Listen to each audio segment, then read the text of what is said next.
Florence, spring 1348. Picture a man stepping into a street that no longer feels safe. He lifts flowers, fragrant herbs, and spices to his nose because the air carries the smell of medicines, sick bodies, and the dead. Boccaccio says some Florentines did exactly this. To them, the danger was not only what they could see lying in a doorway. Some university-trained physicians believed decay sent poisonous vapors upward, while movements in the heavens disturbed the atmosphere from above. Once the air itself was corrupted, breathing could carry that corruption toward the lungs and heart. They were wrong about the plague, but the herbs were not random. They belonged to an explanation connecting the sky, the street, the body, and every breath.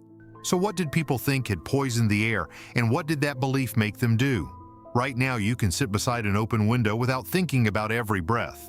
A foul smell may warn you about smoke or decay, but you do not believe the entire room has become diseased. A physician in 1348 could. For medieval natural philosophers, air was physical matter constantly touching the body. It could become too hot, cold, wet, or dry. More frighteningly, it could putrefy. Prevention therefore began before a swelling or fever appeared. You had to protect the room, the street, and the opening beneath your nose. In Leda, one physician tried to turn that fear into instructions townspeople could use. On April 24, 1348, Jacme d'Agremont completed a plague treatise addressed to the city council. He had heard trustworthy reports that pestilence and sudden deaths were raging in nearby regions. His opening image was not a planet or a corpse. It was a burning house. When fire catches one home, he wrote, every neighbor becomes afraid, especially those living closest. Picture the councilmen reading while news of mortality moved toward their city. The fire had not reached their roof, but they could already feel the threat.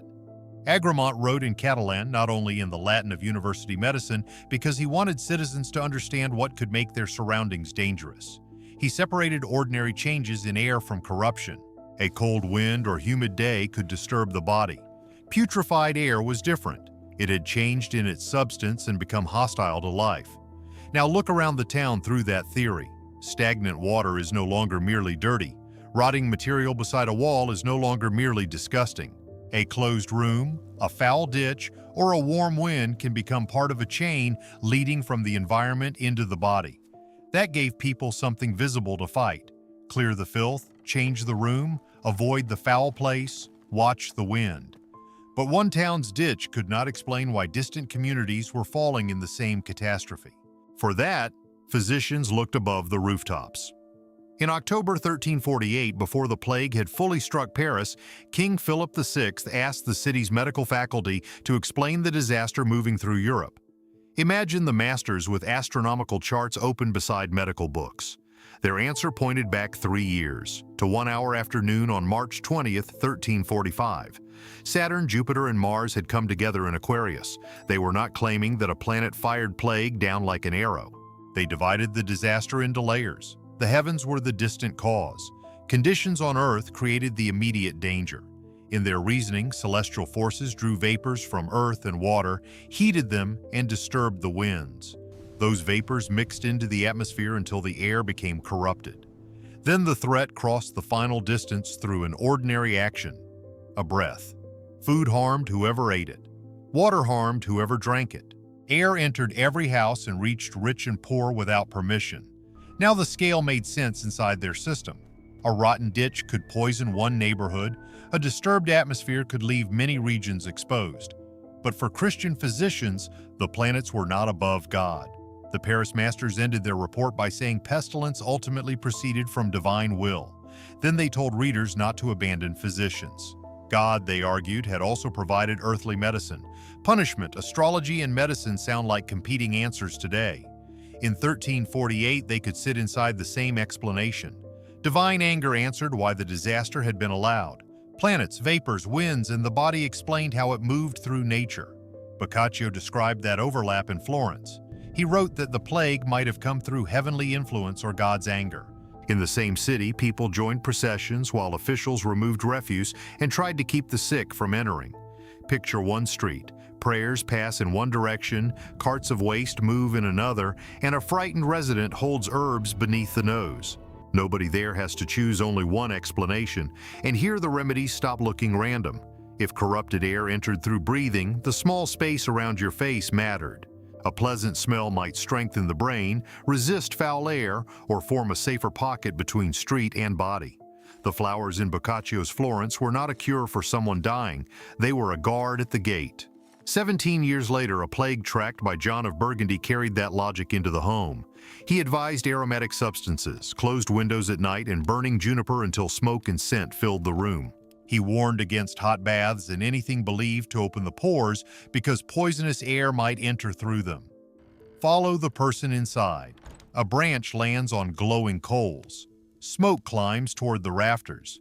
The window closes. The bath is left untouched. The body cannot command the planets, but it can try to control the few feet of air nearby.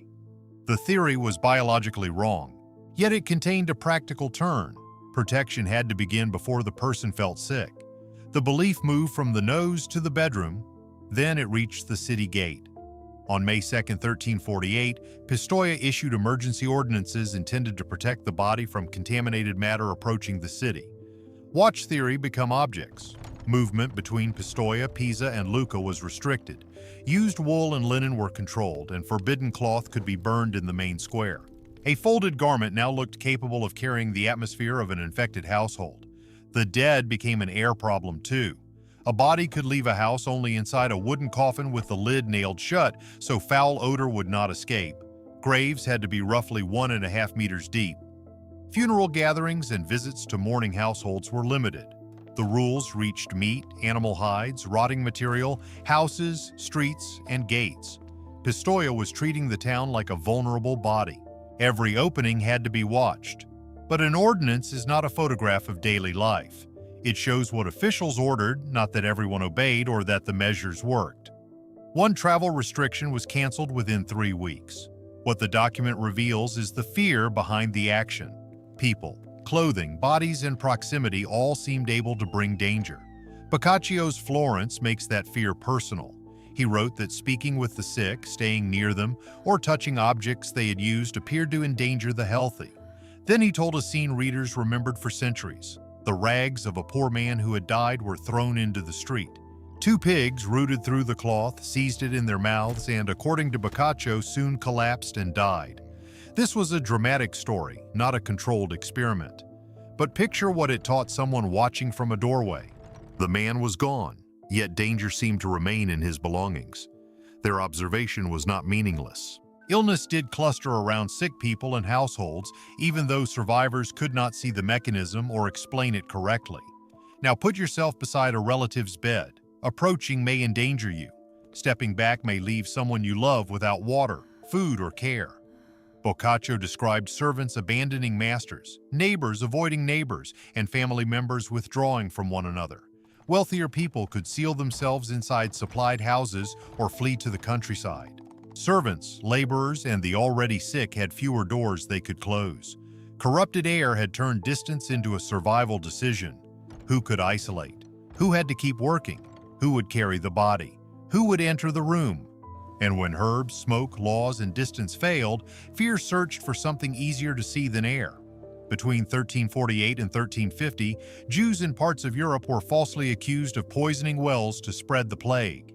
The accusation did not grow from medicine alone. It fed on older Christian hostility, political conflict, greed, unpaid debts, and confessions forced under torture.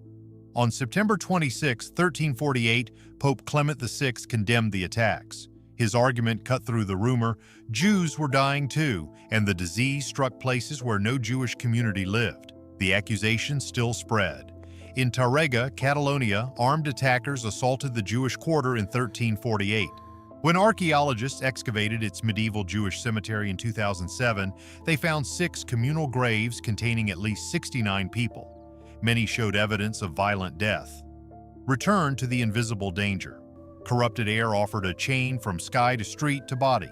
The well-poisoning lie replaced that chain with a human enemy who could be named, seized, and killed. The plague remained invisible. The people blamed for it did not. Now return to Florence and the flowers beneath a frightened person's nose. The gesture no longer looks random. If decay could rot the atmosphere, if planets could disturb it, and if divine judgment could work through nature, every breath became a possible entrance.